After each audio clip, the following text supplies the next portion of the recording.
professora Analice e hoje nós vamos estudar sobre hierarquia urbana. Vamos entender como as cidades uma influencia na outra e estabelecendo uma rede de influência. Pois bem, nós percebemos que temos cidades maiores e cidades menores, e aí a gente vai conseguir perceber como estas influenciam, devido não só ao seu tamanho físico, mas sim pelo nível de desenvolvimento. Numa escala tradicional de hierarquia urbana, nós temos uma classificação bem linear, em que eu tenho a metrópole nacional influenciando na metrópole regional e assim sucessivamente. Já numa classificação mais atualizada de hierarquia urbana, eu tenho uma metrópole regional influenciando numa metrópole nacional, como eu tenho uma cidade influenciando numa outra metrópole. Então eu tenho não mais uma forma linear de influência, mas sim um conjunto em uma rede em que todas acabam influenciando umas nas outras. Vamos a alguns conceitos básicos da geografia urbana. Eu tenho um conceito de cidades globais, que são aquelas cidades que não só influenciam no seu território, na sua nação, mas sim no mundo todo, através da economia, das finanças, através do seu nível de desenvolvimento, através da tecnologia, da questão de aeroportos. Então essas são consideradas cidades globais. Nós temos, por exemplo, Tóquio, Londres, São Paulo também é uma cidade global.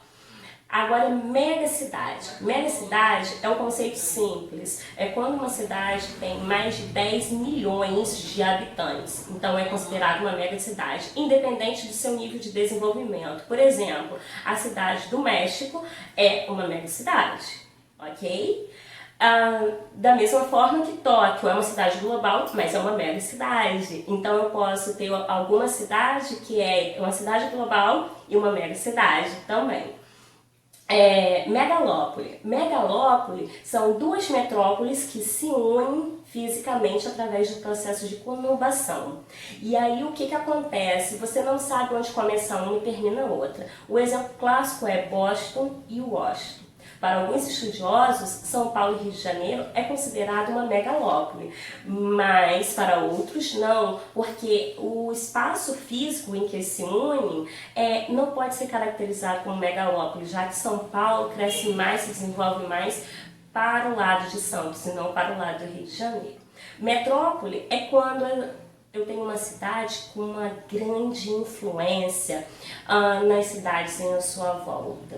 Ou seja, ela concentra serviços, educação, saúde, finanças. Então, é uma importante cidade, transportes. E aí eu tenho metrópoles nacionais e metrópoles regionais. Metrópoles nacionais, por exemplo, no Brasil nós temos Rio de Janeiro e São Paulo. Metrópoles regionais nós temos Curitiba e Fortaleza. São dois exemplos, né? Mas a gente pode ver outros mais. Nós temos também a questão de conurbação.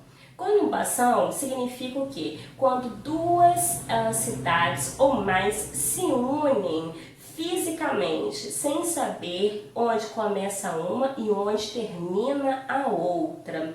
Então, nós temos o exemplo do ABC paulista, Santo André, São Bernardo e São Caetano. A gente não sabe onde começa um e termina o outro. Espero que vocês tenham gostado e aprendido. Até a próxima aula.